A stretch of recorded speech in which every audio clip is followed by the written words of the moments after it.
सोचो अगर तुम्हारा जन्म एक रॉयल फैमिली में हो, लेकिन तुम्हें उसी दिन मरने के लिए एक जंगल में छोड़ दिया जाए, सिर्फ इसलिए कि दुनिया तुम्हारी ताकत माप नहीं सकती। अब सोचो तुम्हारे अंदर एक ऐसी शक्ति हो जो गॉड तक को हिला के रख दे, लेकिन तुम पूरी दुनिया के सामने सिर्फ एक कमजोर इंसान बनने का नाटक करो, तो क्या होगा। ये कहानी है रेन हार्ट यानी हारुतो की, जिसे एक नई दुनिया में दूसरा मौका मिला, पर उस मौके के साथ उसे मिला एक भयानक अकेलापन, खतरनाक साजिशें और एक ऐसी पावर जो उसे खुद भी डर लगे। तो अब बताओ क्या होगा। तो चलो अब एनिमे की शुरुआत करते हैं। स्टोरी की शुरुआत होती है एक ऐसे लड़के से जो अपने फोन को चलाते हुए अपने आप को अकेलेपन से कोस रहा होता है, लेकिन तभी उसकी स्क्रीन चमकती है और वो सीधे जाके एक गॉडेस से मिलता है। गॉडेस उसे बताती है कि तुम्हें दूसरी दुनिया में रीइंकार्नेशन के लिए चुना गया है, और गॉडेस उसे बताती है कि इस दुनिया में जादू ही सब कुछ है, इसलिए मैं तुम्हें इस दुनिया का सबसे पावरफुल इंसान बनाती हूँ। और हारुतो भी इसके लिए मान जाता है और उसे रीइंकार्नेट कर दिया जाता है। और जब हारुतो की इस नई दुनिया में आंखें खुलती है, वो अपने आप को एक बच्चे के शरीर में पाता है। फिर वो अपने पेरेंट्स को देखता है जो कि इस किंगडम के राजा हैं। हारुतो ये सब देख के थोड़ा शॉक होता है और उसके पेरेंट्स एक बच्चे को पाकर काफी ज्यादा खुश हो रहे होते हैं। और तभी वहाँ पे एक मैजिक क्रिस्टल को लाता है ताकि उसकी पावर्स को मापा जा सके। और जैसे ही वो क्रिस्टल इस बच्चे के पास लाते हैं, वो क्रिस्टल काफी ज्यादा ग्लो करने लगता है। ये देख के राजा काफी ज्यादा एक्साइटेड हो जाता है और कहता है कि मेरे बेटे का लेवल कम से कम 50 होगा,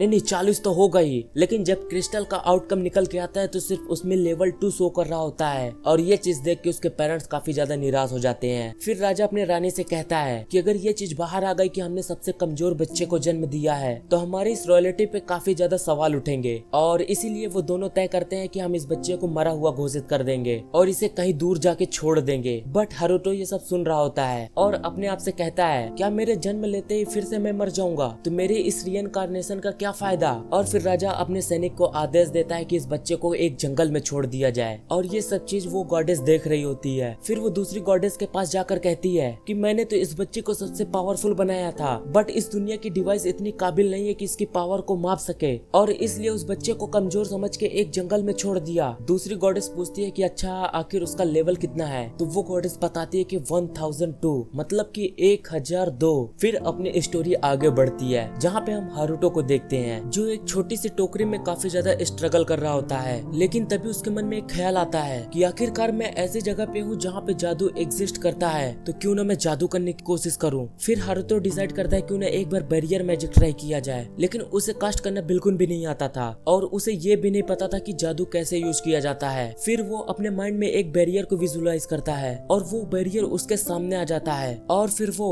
अपने इमेजिनेशन से उस बैरियर को डिफरेंट शेप में ढालने की कोशिश करता है और ये चीज बिल्कुल सक्सेसफुल होती है। और फिर उसे धीरे धीरे समझ में आने लगता है कि आखिरकार मैजिक क्या होता है। और फिर उसके दिमाग में एक आइडिया आता है और एक बैरियर को अपने ऊपर कास्ट करता है और ये चीज उसको उड़ने में मदद करती है। लेकिन तभी वहाँ पे एक फॉक्स आ जाती है और बिना कुछ सोचे समझे हारुतो पे हमला कर देती है, बट बैरियर के कारण वो बच जाता है। और फिर हारुतो भी अटैक करने की कोशिश करता है अपने छोटे छोटे बैरियर से, बट ये चीज एक बड़े फॉक्स के लिए इनफ नहीं था। फिर वो अपने बैरियर मैजिक से पेड़ को उठाता है और उस पे मारता है और ये चीज भी उसके लिए इनफ नहीं था। फिर हारुतो पूरे फॉरेस्ट को ही उठा लेता है और जैसे उस पे अटैक करने वाला होता है, तभी वो फॉक्स कहती है कि मैं सरेंडर करती हूँ। और फिर हारुतो उससे बात करने के लिए रेडी हो जाता है। वो फॉक्स उससे पूछती है कि आखिरकार तुम किस प्रकार के प्राणी हो, लेकिन हारुतो कुछ भी बोल नहीं पाता क्योंकि वो अभी सिर्फ एक दिन का बच्चा है। और फिर वो अपने गले में एक बैरियर मैजिक कास्ट करता है और इस बैरियर की वजह से वो अब बोल सकता है। वो फॉक्स उससे पूछती है कि आखिर तुम कौन हो और तुम्हें देख के तो लगता है कि अभी तुम पैदा हुए हो। वो उसे बताता है कि मेरा नाम हारुतो है और मेरे कम माना लेवल की वजह से मेरे पेरेंट्स ने मुझे अबैंडन छोड़ दिया। वो फॉक्स देख के उसे कहती है, देख कर तो नहीं लगता, माना तो तुम्हारे शरीर से किलो के भाव से निकल रहा है, तो क्या डीमन किंग का रीइंकार्नेशन हो गया, क्या आप डीमन किंग है। हारुतो थोड़ी देर सोचता है और कहता है, हाँ तुमने सही कहा, मैं हूँ डीमन किंग। वो फॉक्स हारुतो से कहती है कि मेरे इस बिहेवियर के लिए मुझे मार दीजिए, लेकिन हारुतो ऐसा करने से मना कर देता है। वो फॉक्स अपना नाम फेनरियन बताती है और फिर हारुतो ये सब सुन के वहाँ से जाने लगता है। तभी वो फेनरियन रोकती है और उससे कहती है कि मुझे अपने गुलाम के तौर पे रख लीजिए। और हारुतो उसे एक नया नाम देता है, फ्ले। और इस तरह से फ्ले उसको सर्व करने के लिए तैयार हो जाती है, बट भूख के कारण हारुतो कमजोर पड़ने लगता है। और तभी फ्ले कहती है कि मास्टर मैं आपके लिए क्या कर सकती हूँ। और इस पर हारुतो जवाब देता है मुझे ब्रेस्ट मिल्क चाहिए। और ये सुनने के बाद फ्ले अपना रूप बदल के एक ह्यूमन फॉर्म में आ जाती है, बट इससे कोई फायदा नहीं होता क्योंकि वो ब्रेस्ट मिल्क प्रोड्यूस नहीं कर सकती। लेकिन तभी फ्ले को महसूस होता है कि कोई आ रहा है। वो हारुतो से उसे मारने के लिए पूछती है, लेकिन हारुतो तुरंत मना कर देता है। और तभी वहाँ पे एक आदमी आ जाता है जिसके हाथ में एक बड़ा सा वेपन होता है। फ्ले उससे पूछती है कि आखिरकार तुम यहाँ पे क्या करने आए हो, और इस आदमी का नाम है गोल्ड जेनफिश। गोल्ड उसे बताता है कि मैं इस बच्चे को रेस्क्यू करने आया हूँ, लेकिन फ्ले ऐसा करने से मना कर देती है और उससे कहती है कि मास्टर सिर्फ मेरे हैं। गोल्ड उसे समझाता है कि तुम ह्यूमन चाइल्ड का पालन पोषण नहीं कर सकती, लेकिन फ्ले फिर भी मना कर देती है। फिर गोल्ड फ्ले को ब्रेस्ट मिल्क देता है, लेकिन इस पर भी फ्ले मना कर देती है और इससे हारुतो बिल्कुल चकनाचूर हो जाता है। फ्ले उससे पूछती है आखिरकार तुम इस बच्चे को बचाने क्यों आए हो जब तुम्हें इसे अपेंडेंट छोड़ना था। तो गोल्ड उसे एक अपनी पुरानी कहानी बताता है कि मेरा एक बच्चा हुआ था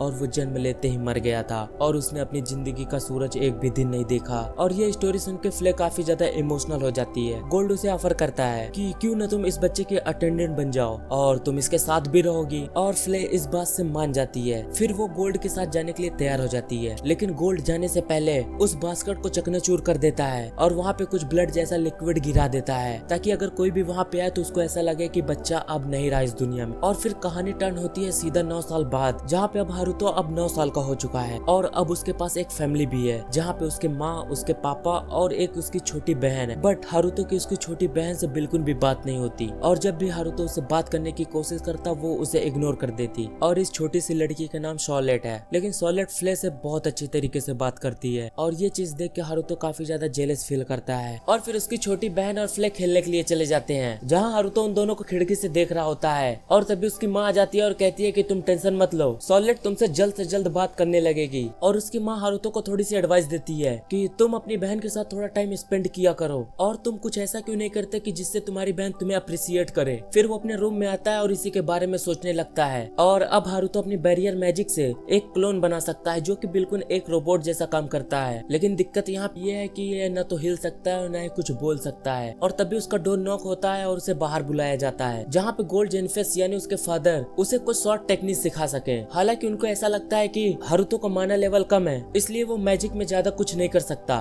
फिर वो उसे एक लकड़ी की तलवार देते हैं और उसे लड़ने को कहते हैं, बट हारुतो उन्हें हर्ट नहीं करना चाहता, इसलिए वो अपने ऊपर एक बैरियर मैजिक कास्ट करता है और अपने ऊपर एक इनहेंसमेंट स्पेल कास्ट करता है और पलक झपकते ही उस पे हमला कर देता है, लेकिन वो शॉट टूट जाती है। और ये देख के कहता है कि अरे ये क्या, मैं तो तलवार पे बैरियर ही कास्ट करना भूल गया। और हाँ, ये चीज देख के गोल्ड बिल्कुल से शॉक हो जाते हैं और एक बार फिर से उसे प्रिपेयर होने को कहते हैं, और इस बार वो अपनी पूरी ताकत से हारुतो पे अटैक करते हैं, लेकिन हारुतो उसे इजीली डॉज कर लेता है। और उसके फादर उसको कहते हैं कि ये ऐसा नहीं हो सकता, ये असंभव है, कोई भी 30 लेवल के नीचे इसे डॉज नहीं कर सकता। लेकिन हारुतो अपने मन में कहता है ऐसा कैसे हो सकता है, मेरा लेवल तो सिर्फ 2 है और मैंने इसको एक बार नहीं बल्कि कई बार इसको मेजर किया है। गोल्ड उससे कहते हैं कि हारुतो जब तक तुम एलीट स्वॉर्ड्समैन नहीं बन जाते तब तक तुम ट्रेनिंग करते रहो, और वो उसे रोज ट्रेन करेंगे। और फिर हम देखते हैं कि हारुतो को छोड़ के बाकी उसका परिवार एक रूम में बैठा हुआ होता है, जहाँ पे उसकी माँ पूछती है कि आजकल आप कुछ ज्यादा ही मेहनत करने लगे हैं। गोल्ड कहता है कि हाँ, मुझे हारुतो को अब एक स्वॉर्डमैन ट्रेनिंग देनी होती है। फिर उसकी माँ उनसे पूछती है तो बताइए कैसा है हारुतो। गोल्ड थोड़ा सा सोचता है और कहता है मुझे लगता है कि हारुतो डीमन किंग का रीइंकार्नेशन है, बट उसकी माँ ऐसा मानने से मना कर देती है। गोल्ड उसे बताता है कि हमारे इतिहास में भी ऐसा है, और हाँ, फ्ले तो एक डीमन है ना, तो उसे अपना मास्टर क्यों मानती है। स्टिल उसकी माँ कहती है हारुतो ऐसा नहीं हो सकता, वो एक नॉर्मल बॉय है। फिर वो दोनों मिलकर फैसला करते हैं कि हारुतो चाहे कोई भी हो, बट उसे वो हर खुशी मिलनी चाहिए जो एक नॉर्मल लड़कियों को मिलती है। लेकिन शॉर्ट्स होने के बहाने ये सब सुन लेती है और उसे भी ऐसा लगता है कि हारुतो कोई डीमन नहीं हो सकता, लेकिन हाँ, उसके साथ तो कुछ न कुछ अजीब जरूर है। और यहाँ पे अपना फर्स्ट एपिसोड का रिकैप कंप्लीट होता है। और अगर आप लोग को ये रिकैप पसंद आया हो तो आप लोग वीडियो को लाइक और चैनल को सब्सक्राइब कर लेना, ताकि अगला एपिसोड मिस ना हो।